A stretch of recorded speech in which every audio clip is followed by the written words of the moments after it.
I was walking through the biotemps department the other day, and actually I found a case that was not biotemps. Yes, they make all the biotemps for us and for themselves, but the biotemps department, or BDL as you may know them, also makes permanent restorations too. And so I had an opportunity to see this impression. It caught my eye because of its tricolor nature. We have the blue, the red, and the green on there.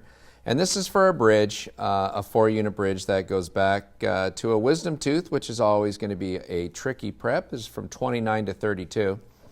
And I'm still a little interested by the 3 colors of impression material and how, if that's an everyday technique for this doctor or not. But I'm going to give him big props, first of all, for using a full arch tray for a bridge. As you know, that's one of the things we see around here that I find absolutely frustrating, and so do our technicians, but this is awesome. We've got our full arch tray. You can see it fits. You can see everything's right down the middle. Nothing's been impinged on. So a great start to the case from the fact that we've actually used a full arch tray for this bridge, and we've got a lot of occlusal surfaces here, prepped and unprepped, to be able to get the excursions on this bridge correct. So let's take a look at the models, and the first thing that kind of jumps out is that we had some draw issues. Like if we zoom in on this and try to take a look, we're going to notice that it's pretty difficult to see the mesial aspect of that molar of tooth number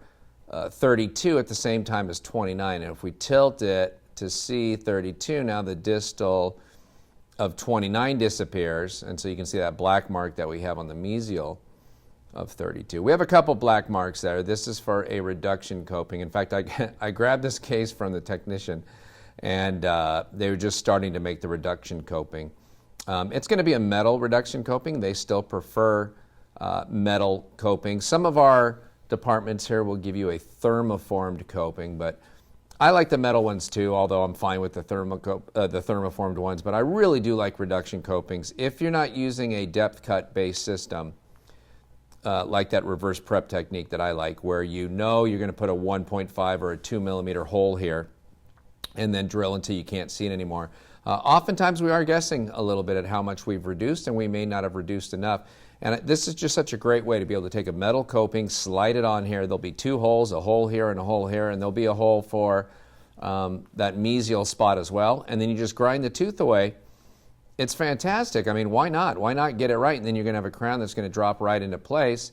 I've been spending the last 5 years trying to think of a way to have a reduction coping that goes onto a virgin tooth. You know, let's say we were going to prep this tooth. It'd be nice to have some sort of reduction coping we could put on and then prep around it until we hit the metal and say we're done. Put another one on, we're done. Put an occlusal one on and prep the occlusal. Okay, we're done. And then have some way to do the margin. In other words, like a reduction coping from start to finish, so you could just fly through and know you were prepping the right amount. So far, we have no way of doing that, and so that reverse prep technique based on the known depth cuts is the closest thing that I've been able to come up with. But hopefully there's going to be some way, short of a CAD-CAM machine replacing the dentist, to be able to do it. So what I wanted to point out to you that was interesting on this case was that because we don't have draw there, we can do a technique that we used to do all the time in metal, but we can now do in zirconia, and that's going to be our telescopic coping. And we can do this in BruxZir, and as I lift and turn this over, you'll see that it's a zirconia oxide telescopic coping. And that's going to correct the draw for us as we need to change the angle on that wisdom tooth, change the draw there to be able to get over, let me make sure that's down, to get over to our bicuspid. So if we take this bridge, wow, what is that? What's the shade? Oh, this is a shade 4M1. So kudos to the doctor for using the Vita 3D shade guide, because I love that shade guide. But for those of you who don't speak Vita 3D, a 4M1 is a Vita Classic D3, which is why this has kind of a shocking grayish appearance to it as we put the bridge into place. So as we settle it down onto the bicuspid and onto the telescopic coping, now all of a sudden we have a bridge that goes down into place because of that zirconia oxide telescopic coping. And you can see, of course, it's the same shade as that material. So what we're going to do is cement the telescopic coping first as we flip this over. And we've discussed cementing zirconia to teeth many, many times. on this program and other places because it's very new in dentistry and somewhat confusing at the same time. So if we're going to use a cement like Ceramer, there's nothing else we have to do besides put this on with Ceramer.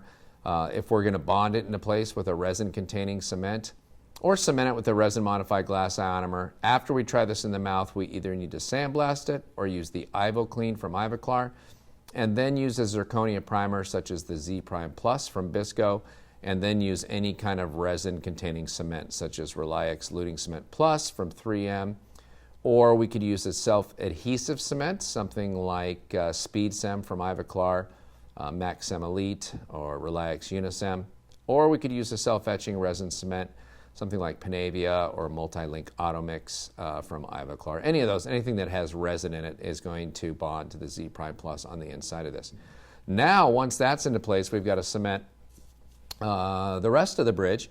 And so the same thing goes for this tooth when we've tried it in. Now we're going to treat it the same way. So on the inside of the bridge, if we're using Ceramer, we don't have to do anything. If we're using a resin-containing cement, we're going to use the IvoClean or sandblast the inside of these.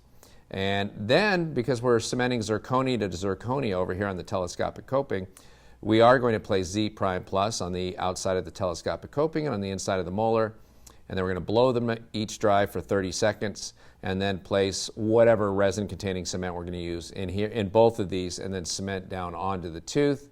And then, of course, in between these two, we now have a zirconia to zirconia sandwich of Z Prime Plus on the inside of the bridge, and then our resin-containing cement, let's say it's Multi-Link Automix, and then we have on the other side of our sandwich, we have our Z Prime Plus on the outside of the telescopic coping. And so we're gluing, or bonding, if you will, zirconia to zirconia here as part of that telescopic coping. So it's neat that we're able to do that. That was something we were able to do with PFMs, and we wondered about doing that for a while with zirconia and about milling that. So if you're doing a bridge like this in the posterior and you do have an issue with the draw, we can still do that. And one other thing that I wanted to point out, sometimes on cases like this, we have a no-fault remake policy here at the lab where we'll remake any restoration for free, but there's times where we look at something and we say, doctor, we're not sure this is going to work, and the doctor says, oh, please, just go for it. If it doesn't work, I'll take a new impression and send it back to you.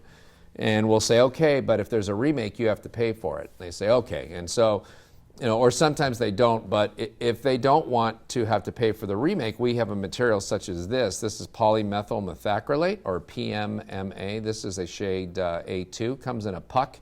This is what BruxZir looks like, by the way, in a puck. So when we mill a BruxZir crown, we'll mill 14 or 15 simultaneously out of one of these large pucks, and the same can be done with the PMMA. And so what we've done is take that same design file that we used for the BruxZir bridge, and we will mill a PMMA bridge, a polymethyl methacrylate bridge. And so we'll design it first, and then before we actually mill the zirconia and stain and glaze it, we can simply mill this PMMA, which costs us just pennies literally to do this, and then have the dentist try it in the mouth to make sure it's going to fit ahead of time. And so on a case like this, because it was designed from that same file, it'll fit right on top of that telescopic coping and onto the tooth as well.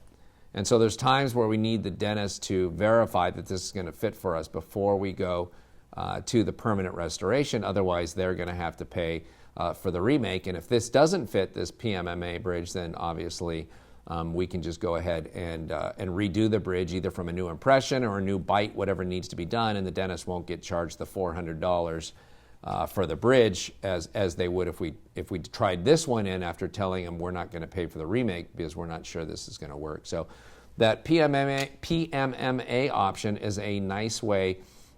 If the technician or if you have any question about whether or not the case is going to work on any of these digital type restorations, whether it's Emax or BruxZir, we can mill PMMA blanks for you and send them out if you want to try them in the mouth and verify that they're going to fit prior to finishing the restoration. So it's kind of the CAD-CAM version of the bisque bake try-in, before it gets glazed and stained and sent back to you at the very end. This is kind of the CAD-CAM version of that try-in. But I guess the takeaway lesson here would be that now we're able to do the same type of telescopic coping for these bridges, especially on a mesially inclined wisdom tooth. We can now do this out of zirconia the same way we used to do it out of metal. And with the new protocol, with the IvaClean or the sandblasting and the Z Prime Plus, we found that we can get reliable bonds when we bond zirconia to zirconia.